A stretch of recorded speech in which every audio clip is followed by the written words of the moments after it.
The creation of the universe, something that has intrigued humanity since the dawn of time. Why are things the way they are? Who or what is the unmoved mover?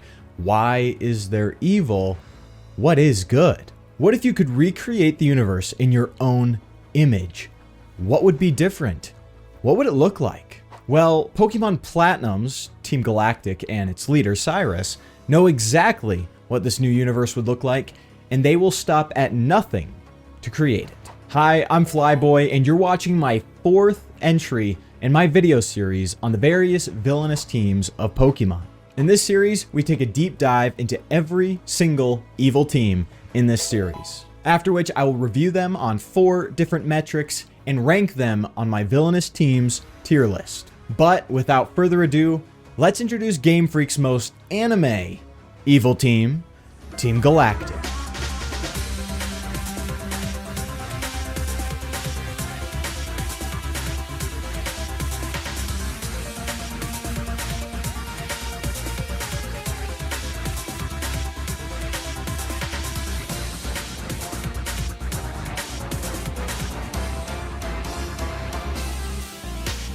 Team Galactic is a crime syndicate spearheaded by its founder, Cyrus, a cold, unfeeling, emotionless man who wants nothing more than to destroy the current universe and to create a new one. A universe made by him, for him, a universe without pain, a universe without suffering, a universe in which... Alright, well, we also have the commanders of Team Galactic. These are sort of like the admins in the other games.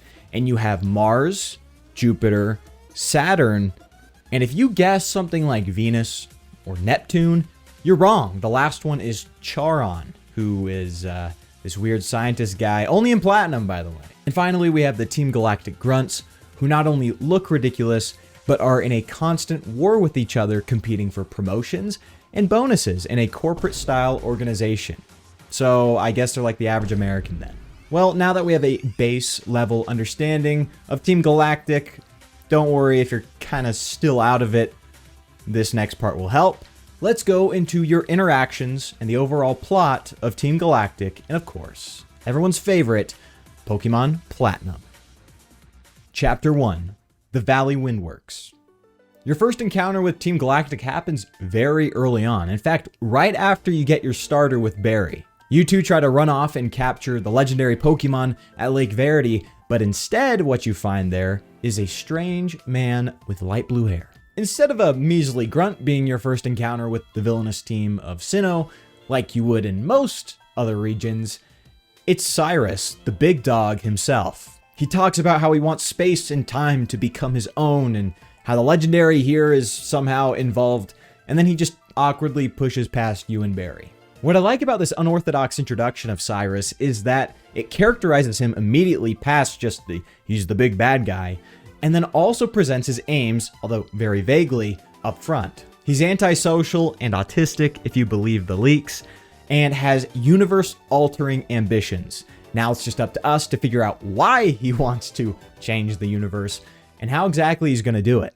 Our next run-in with Team Galactic happens in Jubilife City after we defeat the first gym leader, Rourke. Team Galactic caught wind of Professor Rowan's research into Pokemon evolution and the energy that's created when Pokemon evolve, and so they wanted more information on that. Now, why they wanted this energy? Don't worry, you'll find that out. Regardless, you defeat the Grunts and move on to Floaroma Town and Route 205.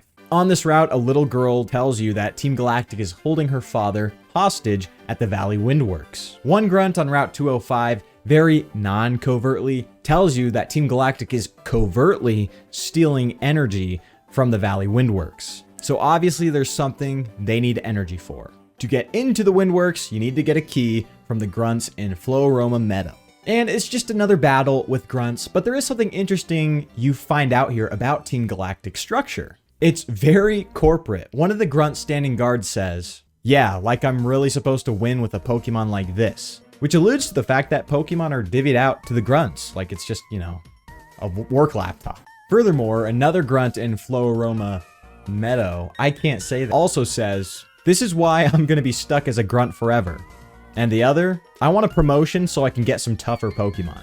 This not only solidifies the fact that Pokemon are divvied out to the Grunts, but also that there is a corporate hierarchical structure in which you need promotions and bonuses. This unfeeling, cold corporate structure of Team Galactic, I think, reflects Cyrus's personality very well. In the Valley Windworks, we run into our first Team Galactic commander, Mars, and the other one, Charon. Mars says that Team Galactic is seeking to create a new world, which I don't know how literal she thinks that is yet, and we'll get into that a little bit more, and then challenges you to a battle. You defeat her and clear Team Galactic out of the Valley Windworks, but Charon mentions how they already harvested enough energy for what they needed.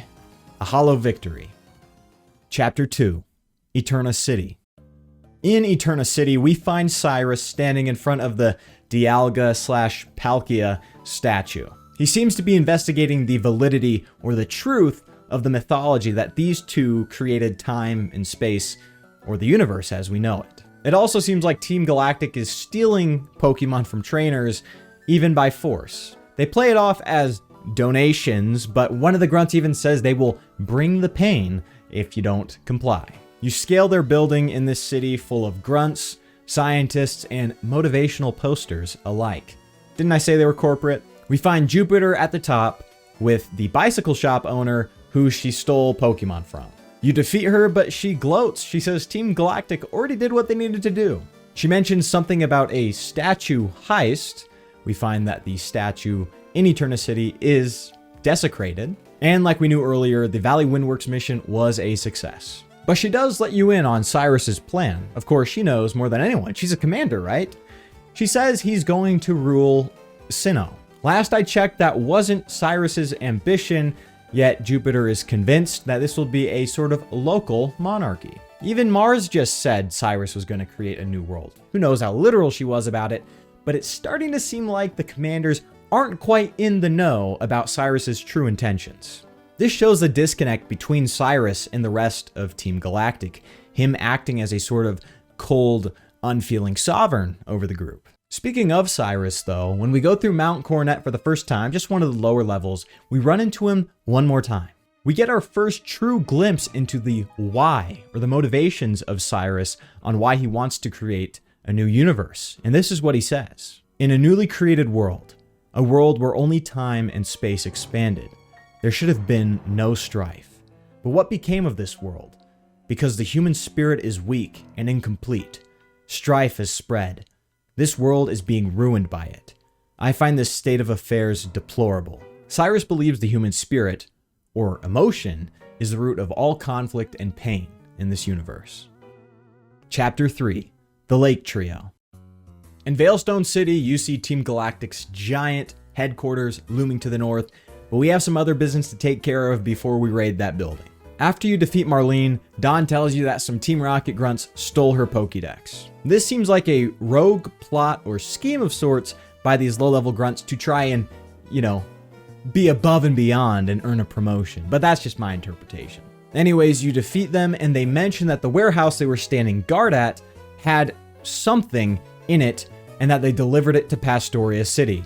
Wink, wink, this is the game telling you to go to Pastoria City. When you get to Pastoria City, you find a grunt standing out in front of the Great Marsh talking about explosives, very, very inconspicuously, of course. And after you defeat Crasher Wake, officially the 4th gym leader, but it's the 5th gym leader, chronologically. If you've played Platinum, you know this. But anyways, you defeat Crasher Wake, and Barry's like, he's got a bomb.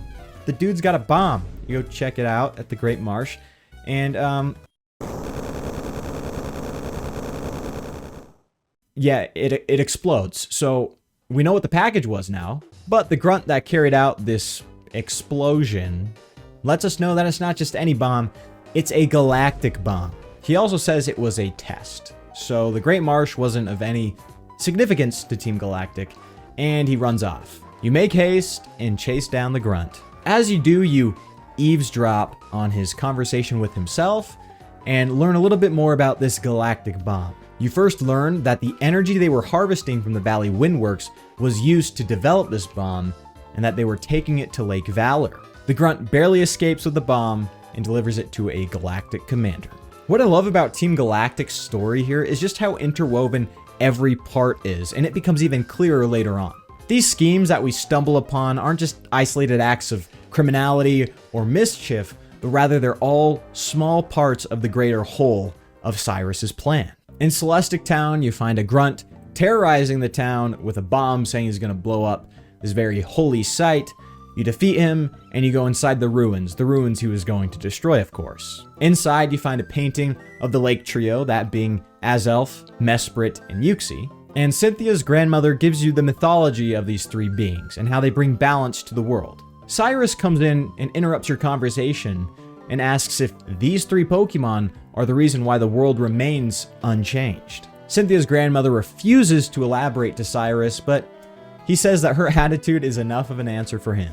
He now knows the Lake Trio is currently preventing him from changing the universe. He then seeks to destroy this ruins to represent that this legend or this myth will no longer need to exist in his new world. You defeat him in battle and he doesn't actually destroy it, so it's all good. Next, we find ourselves in Canalave City, where Professor Rowan is going to send you, Dawn, and Barry out to the three distinct lakes in the Sinnoh region. However, you are interrupted by a very familiar explosion. Team Galactic is up to no good, and there was an explosion at Lake Valor, the lake you were tasked with investigating. You find that the lake was devastated by the galactic bomb, and instead of finding Azelf in the cave, you find Saturn, the last commander of Team Galactic.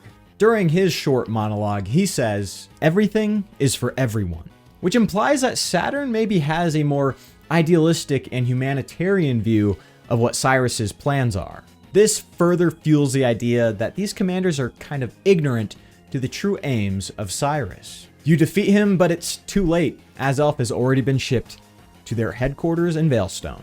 You run off to Lake Verity to see what's going on back there, and what you find is Rowan and Dawn scuffling with some Team Galactic grunts and Mars. Even when you defeat Mars, it's too late. Mesprit was already drawn out by the explosion at Lake Valor, and Team Galactic was able to capture it. Then it's on to Lake Acuity, where Barry went, and it's similar news. What you find is a completely and utterly defeated Barry, and Jupiter gloating that, again, it's too late. Yuxi has been captured as well. Up to this point of the game, it just feels like you're putting these puzzle pieces together, trying to figure out what Team Galactic is doing, and because of this, you're always 2 steps behind them, which I love. But now, it's finally on to their headquarters. Chapter 4, The Headquarters. A cool addition to Pokemon Platinum, among the many I haven't pointed out in this video, is the addition of Looker. He's a member of the International Police that you run into throughout the game as you fight Team Galactic and he investigates them. Anyways, you and Looker infiltrate Team Galactic's HQ by going through their warehouse first. Now, this HQ is very similar to the other ones in the other Pokemon games. You've got a sort of labyrinth of sorts with these teleporting panels, albeit this one is a lot less complicated than the one you find in Fire Red and Leaf Green. Now, just like the other HQs again, it's just a bunch of grunts and items sort of scattered around this building, but there was one line of dialogue that really stuck out to me. One grunt mentioned how you, but also Charon, changed the atmosphere of the headquarters, saying, "What with that creepy Charon and a kid like you around, the HQ's not the same anymore." Now, he doesn't explain why Charon gives him the creeps, but we'll find out soon enough why he might think that. In the building, you find a report on Dialga and Palkia, text and legends about them that was extracted from the stolen placards from the statue. This explains why Team Galactic was truly in Eterna City. Then we see Cyrus's grand speech where he announces his departure to Mount Coronet. And you know what? This speech kind of helps me understand why these Team Galactic grunts would die for Cyrus, even though he does not care about them. He is just so charismatic on that stage. It goes, "Together we pored over myths and exposed their secrets. Together we captured legendary Pokemon. And now Team Galactic has obtained the energy to change the world. The power of dreams is within our grasp. Understand it, fellow members. My long-held dream world is on the verge of becoming reality. All those headed to Mount Coronet, and those who remain here. Though our missions may differ, our hearts beat as one. Let there be glory for Team Galactic." However, when you talk to Cyrus afterwards, this whole speech is just rhetoric. A big lie, he says. This new world is not for Team Galactic, it's for him.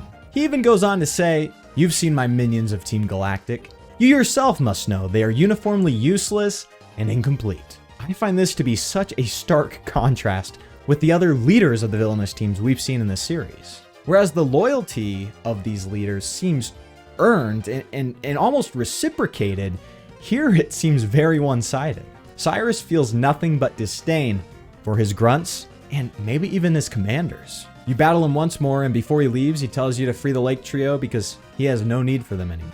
We now know Cyrus's ultimate plan. He's going to use the mythical legendaries Palkia and Dialga to create a new universe in his own image, a universe without human spirit or emotion. Now the loose ends are finally being tied together. If you remember, the Valley Windworks energy was used to create the Galactic Bomb, and then the Galactic Bomb was used to capture the Lake Trio, and then the Lake Trio... This brings us to one of the most striking and disturbing places in the Pokemon franchise, Team Galactic's lab. First, just listen to this music.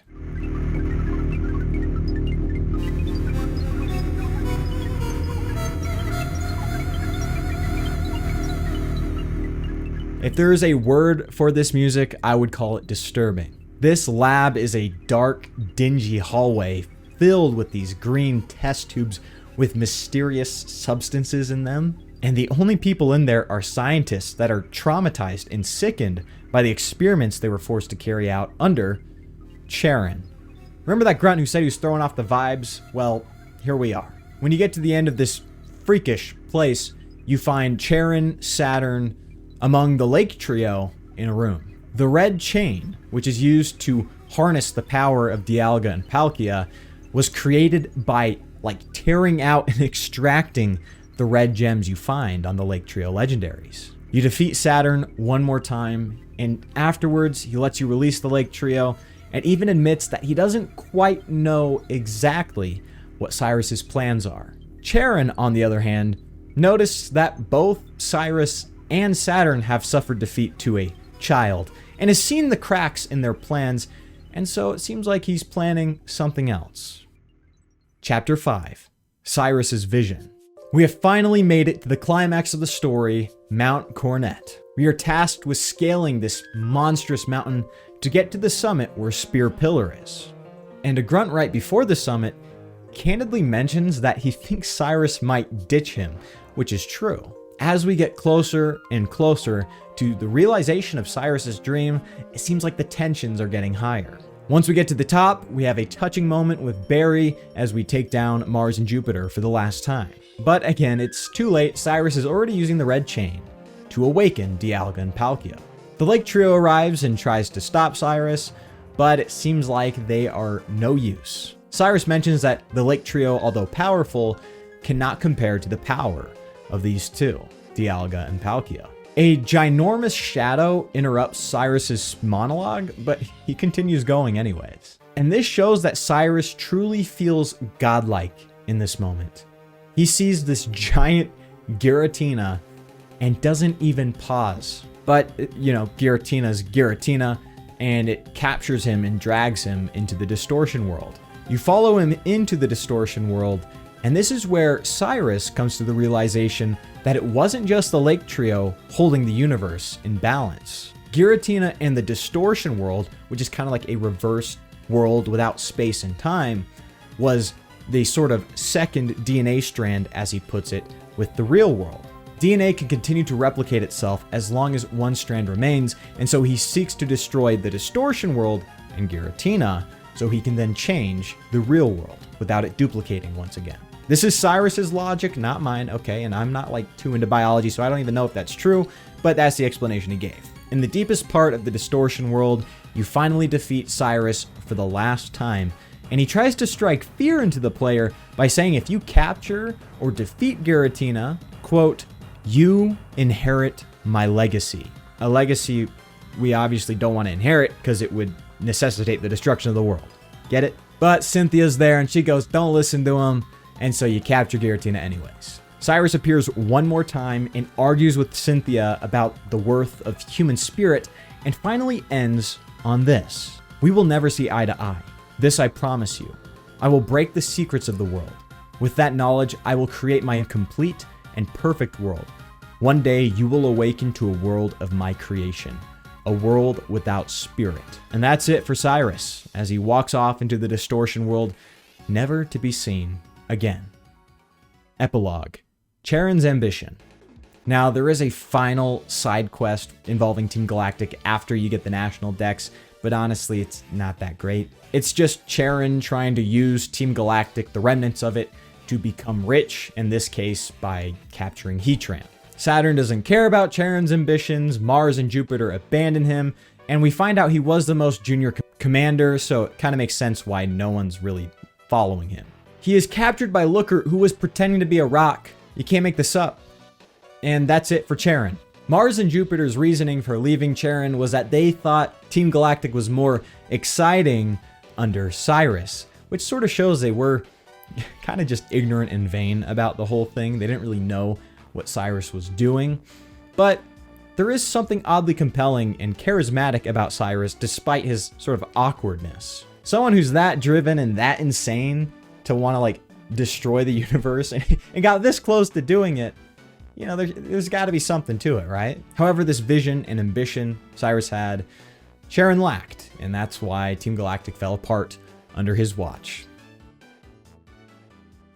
Now, like I said in the intro, these videos not only serve as deep dives, but also reviews. This section of the video is where I grade each of the villainous teams on 4 different metrics. I give them a score of bad, mid, great, or excellent on each of these metrics. First is motive. Does this villainous team have a compelling motive? And further, does the stakes of their actions match up with the weightiness or scale of their motivations? And for Team Galactic, I give them a great, mainly because of Cyrus, who wants to recreate the universe in his image and goes at lengths, absolute lengths, including the legendary Pokemon of the region, to do so. What does knock this rating down a little bit for me is the fact that the rest of the team and the commanders are kind of ignorant about this, and so their motives are a little less clear. Mars, Jupiter, and Saturn all present what they think is Cyrus's true motivations, which does make it very villainous, in my opinion, in Cyrus's perspective. But for them, I just don't see it as something that's compelling. Further, with the grunts treating this like a job, you know, the motivations for the grunts aren't quite there. They don't have like the undying loyalty that the Team Rocket grunts have. And so while their motivations aren't bad, I think Cyrus's motivations carry hard enough to give him a great score. Speaking of the sort of corporate job structure of this team, I think that does bode well for a good score. For the next metric, villainy. And for Team Galactic, I give them an excellent score. This perfect score all starts with Cyrus, of course. While the backstory we find out in Sunny Shore about how he was like a mistreated child who wasn't understood, it tries to present him as sympathetic. The actions we see in the game itself far outweigh any sob story. Like I said, he keeps his commanders in the dark, his closest members of Team Galactic in the dark. He treats his grunts like just useless pawns, even calling them uniformly useless. These are his loyalists, by the way. This is how he treats his loyalists. Imagine how he treats strangers. Well, we know he just wants to destroy their entire planet. You know, that part where he wants to destroy the universe. That's also very, villainy, you could say. This team goes around carrying out plots such as stealing Pokemon, desecrating sacred places, and of course, blowing up natural environments. Team Galactic is as evil, if not more evil, than Team Rocket, just judging off their antics and the chaos and destruction that ensues. Now, speaking of all these plots and actions, let's talk about the plot itself. How well do they fit into the narrative of the story? In this case, they are the narrative of the story. And how well spaced are they in the games? I think Team Galactic gets another excellent score in this metric. This is definitely the best story, the best narrative we've seen up to this point. First and foremost, though, the pacing is great when you compare it to Johto's very sporadic spacing of Team Rocket in the events, and then Team Magma and Aqua's just over pacing, like too much happening all at once around the 6th and 7th gym leader. They're well spaced throughout the games, and further, each moment you have with them is part of Cyrus's bigger plan. There's no sort of side thing going on. The plot to harvest energy, the plot to create the galactic bomb, the plot to blow up Lake Valor, the plot to create the Red Chain, the legendary trio, they all work together to create this awesome narrative where every event felt like it had substance. Further, Giratina being included in the narrative, I think adds another layer of how cool the narrative is. Cyrus's resting place being the distortion world, a place of nothing and pure isolation, is both poetic for his character, but also like deeply disturbing and dark, and I kind of like that. But I've been too positive for too long. You thought this was going to be a Glaze session, just like Team Rocket in my first video, but we do have to talk about their aura, you know, their style, their fashion, how cool they look, and unfortunately, outside of Cyrus, they're all kind of dorks. So for aura, I'm going to give Team Galactic a mid score. I wanted to give them more because of how cool Cyrus is, but the commanders are just dorky, the grunts are stupid, and they're just like corporate pawns. You know, at least for Team Rocket, they were stupid, but they're like diehard loyalists, you know? And these guys, they do say it's a job. Also, don't get me started on the fashion. They look ridiculous. I know they're supposed to be like space themed, but like, come on. I thought Team Magma and Aqua were crazy. These guys are something else. But regardless, ultimately, I think Team Galactic is not your average Pokemon villainous team, and despite their goofy looks, I think they pulled off a lot very well. So where do I rank Team Galactic on my villainous tier list? Well, I give them a solid B, if not a high B. I find Team Rocket to be a more well-rounded villainous team in this franchise. However, I find Team Galactic's story very compelling for being Game Freak's first take at an actual earnest and serious storyline. Speaking of earnest storylines, now that Game Freak is focusing on the plot a little bit more, what do they have in store for us later? Well, looks like you'll just have to find out next time. Anyways, that'll do it for me. Again, I'm Flyboy, and I hope you enjoyed this video. Make sure to hit that like button if you did. And don't forget to subscribe if you really like these villainous teams videos. Comment below what you thought about the video, what you think about Team Galactic. Are there other specific lines of dialogue you like about this team? Are there moments in the game that stood out to you? Tell me what you think. And lastly, don't forget to share this with all the Pokemon fans in your life. But that'll do it for me. Until next time, peace.